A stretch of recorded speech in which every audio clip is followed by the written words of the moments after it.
മറ്റു വിവരങ്ങളൊന്നും ലഭ്യമായിട്ടില്ല.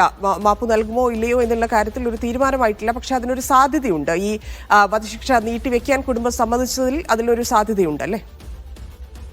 ഇതിൽ ഏറ്റവും പ്രധാനം അത് തന്നെയാണ്. അതായത് ചർച്ചകൾക്കുള്ള സ്പേസ് കിട്ടി എന്നുള്ളതാണ്. അതുകൊണ്ട് തന്നെ പിന്നെ ഒരു ചർച്ചകൾ ഇന്നുകൊണ്ട് തന്നെ തീർക്കണം, അല്ല ഇന്നത്തോട് ഒരു തീരുമാനം ഉണ്ടാക്കിയില്ലെങ്കിൽ വധശിക്ഷ എന്നൊരു ഒരു അർജൻസിയിൽ നിന്നും ഒന്ന് റിലീസായി കിട്ടി എന്നുള്ളതാണ്. ഇതിന് ഈ പിന്നെ ആക്ഷൻ കൗൺസിലാണെങ്കിലും ഇതിനുവേണ്ടി ചർച്ചകൾ നടത്തുന്ന ഹബീബ് ഉമർ ഹഫീദിൻ്റെ പ്രതിനിധി സംഘമാണെങ്കിലും എല്ലാവർക്കെല്ലാം ലഭിച്ചൊരു ആശ്വാസം ഇത് തന്നെയാണ്. അതുകൊണ്ട് തന്നെ ഒരുപക്ഷെ ഇന്നത്തെ ചർച്ചയിലൊരു തീരുമാനമായില്ലെങ്കിലും ഇനിയും ചർച്ചകളിലൂടെ മുന്നോട്ട് പോയി ആ കുടുംബത്തെ കൊണ്ട് അത് മാപ്പ് എന്ന് പറയുന്ന ഒരു ഘട്ടത്തിലേക്ക് എത്തിക്കാൻ, മാപ്പ് നൽകുന്ന ഘട്ടത്തിലേക്ക് എത്തിക്കാൻ കഴിഞ്ഞാൽ വലിയ വിജയമായിരിക്കും. അത് എത്തിച്ചാൽ മാത്രമേ ശരിക്കും വധശിക്ഷ ഒഴിവായി കിട്ടുള്ളൂ. അതുകൊണ്ട് തന്നെയാണ് ഇതിൽ ഒരു പകുതി ആശ്വാസം എന്ന് നമുക്ക് പറയാൻ കഴിയുന്ന ഘട്ടം അതാണ്. കാരണം കുടുംബം സമ്മതിക്കുക എന്നുള്ളൊരു പ്രധാനപ്പെട്ട ഒരു കാര്യമാണ്. അതല്ലാതെ അവിടെ ശരീഅത്ത് നിയമപ്രകാരം വധശിക്ഷ മാറ്റിവെക്കാൻ ഒരു തരത്തിലും ഇതില്ല. അതേസമയം നമുക്കറിയാം, നമുക്കടുത്ത അബ്ദുറഹീമിൻ്റെ കേസിലൊക്കെ സംഭവിച്ചതുപോലെ ദിയാദനം വാങ്ങി മാപ്പ് നൽകുക, അതിലേക്ക് അവരെ എത്തിക്കുക എന്ന് പറയുന്ന ഒരു കടമ്പയുണ്ട്.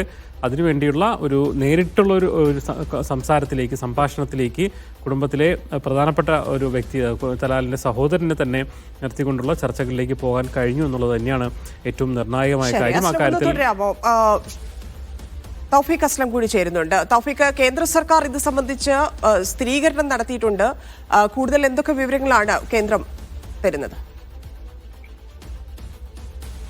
തന്നെ വധശിക്ഷ നീട്ടിവെച്ചത് കേന്ദ്ര സർക്കാർ ഇപ്പോൾ സ്ഥിരീകരിച്ചിരിക്കുകയാണ്. വിദേശകാര്യ മന്ത്രാലയ വൃത്തങ്ങളാണ് ഇപ്പോൾ ഇക്കാര്യം അറിയിച്ചിരിക്കുന്നത്. ഇന്ത്യൻ ശ്രമങ്ങളുടെ ഫലമാണ് ഇത്തരം ഒരു നീട്ടിവെക്കലിന് കാരണമായതെന്നാണ് ഇപ്പോൾ കേന്ദ്ര സർക്കാർ വൃത്തങ്ങൾ പറയുന്നത്. നിരവധി തവണ നിമിഷപ്രിയയുടെ കേസിൽ കേന്ദ്ര സർക്കാർ ഇടപെടലുകൾ നടത്തിയിരുന്നു. ഏറ്റവും ഒടുവിൽ ജയിലധികൃതരുമായിട്ട് വരെ ചർച്ചകൾ നടത്തിയെന്നാണ് ഇപ്പോൾ വൃത്തങ്ങൾ അറിയിച്ചിരിക്കുന്നത്. ഇതിന്റെ എല്ലാം ഒരു ഫലമായിട്ടാണ് ഇപ്പോൾ തൽക്കാലത്തേക്ക് ഈ വധശിക്ഷ നടപ്പാക്കുന്നത് നീട്ടിവെച്ചിരിക്കുന്നത്. ഇതിൽ കൂടുതൽ ചർച്ചകൾ തുടരുമെന്ന് കൂടി കേന്ദ്രം ഇപ്പോൾ അറിയിച്ചിട്ടുണ്ട്. നിരന്തരമായിട്ട് കേന്ദ്ര സർക്കാർ ഈ വിഷയത്തിൽ ഇടപെടലുകൾ നടത്തുന്നുണ്ട്. ദയാധനം ഉൾപ്പെടെ കുടുംബത്തിന് നൽകുന്നതുമായി ബന്ധപ്പെട്ടുള്ള കാര്യങ്ങളിലും കേന്ദ്രത്തിന്റെ ഭാഗത്തു നിന്നുകൊണ്ട് ആദ്യഘട്ടത്തിൽ ചില ഇടപെടലുകൾ ഉണ്ടായിരുന്നു. എന്നാൽ കേന്ദ്രത്തിന് പൂർണ്ണമായും കേസിൽ ഇടപെടുന്നതിന് ചില പരിധികളുണ്ട്. പ്രത്യേകിച്ച് യമനിൽ നടക്കുന്ന ഒരു വിഷയമാണ്. അവിടുത്തെ ആളുകളുമായി അല്ലെങ്കിൽ അവിടെ എംബസി ഉൾപ്പെടെയുള്ള കാര്യങ്ങളുടെ പ്രവർത്തനം ഇപ്പോൾ ഇല്ല. ഒരു സാഹചര്യത്തിൽ അവിടെയുള്ള ഇത്തരം കാര്യങ്ങളിൽ ചർച്ച നടത്തുക എന്നുള്ളത് കേന്ദ്രത്തിന് ചില പരിമിതികളുണ്ട്. ഒരു സെൻസിറ്റീവ് ആയിട്ടുള്ള ഒരു കേസാണ് ഇത് എന്ന് കൂടി കേന്ദ്ര സർക്കാർ പറയുന്നുണ്ട്. ഇന്നലെ സുപ്രീം കോടതിയിലും ഇക്കാര്യങ്ങൾ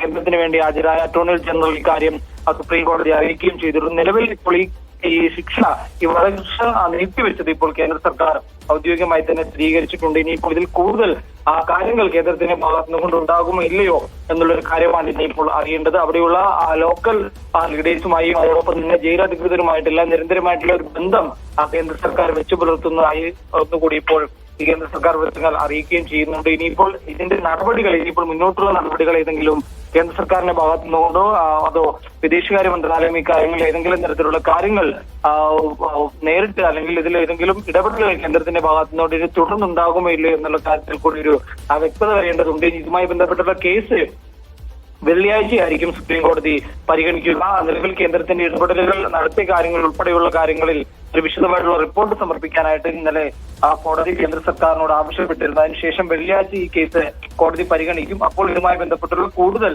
കേന്ദ്രത്തിന്റെ ഭാഗത്തു നിന്നുകൊണ്ട് കൂടുതൽ ഇടപെടലുകളും അതോടൊപ്പമുള്ള കാര്യങ്ങൾ ശരി തൗഫീഖ് അസ്ലം, എത്ര ചർച്ചകൾ ഇപ്പോൾ നടന്നു? ഇപ്പം ഇന്നലത്തെ ചർച്ചയിൽ പ്രത്യേകിച്ച് തീരുമാനമൊന്നും ആയിരുന്നില്ല.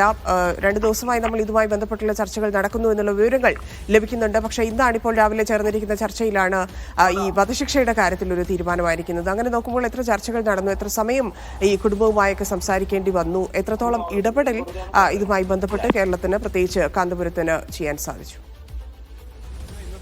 ചർച്ചയിലല്ല ശരിക്കും തീരുമാനം കോടതി നീട്ടിവെച്ചാണ്. ചർച്ചയുടെ പശ്ചാത്തലത്തിൽ കോടതിയെ ഒരു വിഭാഗം, അതായത് ലീഗൽ നിയമവിഭാഗം, പ്രോസിക്യൂട്ടറും അതോടൊപ്പം തന്നെ അവിടുത്തെ അറ്റോർണി ജനറലിനെയും ബോധ്യപ്പെടുത്തിയിരുന്നു ചർച്ചകൾ നടത്തുന്നുണ്ട്, അതുകൊണ്ട് തന്നെ നീട്ടിവെക്കണം. അതിൻ്റെ അടിസ്ഥാനത്തിൽ കോടതി ഒരു നടപടിയെടുത്തതാണ് നീട്ടിവെച്ചത്. അതേസമയം ചർച്ച സമാന്തരമായി തന്നെ പുരോഗമിക്കുന്നു. ചർച്ചയിൽ ഉള്ള ഒറ്റ കാര്യം മാത്രമേ ഉള്ളൂ, ഈ കുടുംബത്തെ കൊണ്ട് ഇക്കാര്യത്തിൽ നിമിഷപ്രിയ എന്ന് പറയുന്ന ഈ കേസിലെ പ്രതിയേർക്കപ്പെട്ട് ജയിലിൽ കഴിയുന്ന വ്യക്തിക്ക് മാപ്പ് നൽകുക എന്നുള്ള കാര്യത്തിലേക്ക് അവരെ എത്തിക്കുക എന്നുള്ളതാണ് ചർച്ച. ഇന്നലെയാണ് ശരിക്കും ചർച്ച തുടങ്ങിയത്. ഇന്നലെ ഏറെ നേരം ചർച്ചകൾ നടത്തി. ഇന്ന് രാവിലെ യമൻ സമയം 10 മണിക്ക് തുടങ്ങി, ഇന്ത്യൻ സമയം 12:30 ആണ് ചർച്ചകൾ തുടങ്ങിയത്.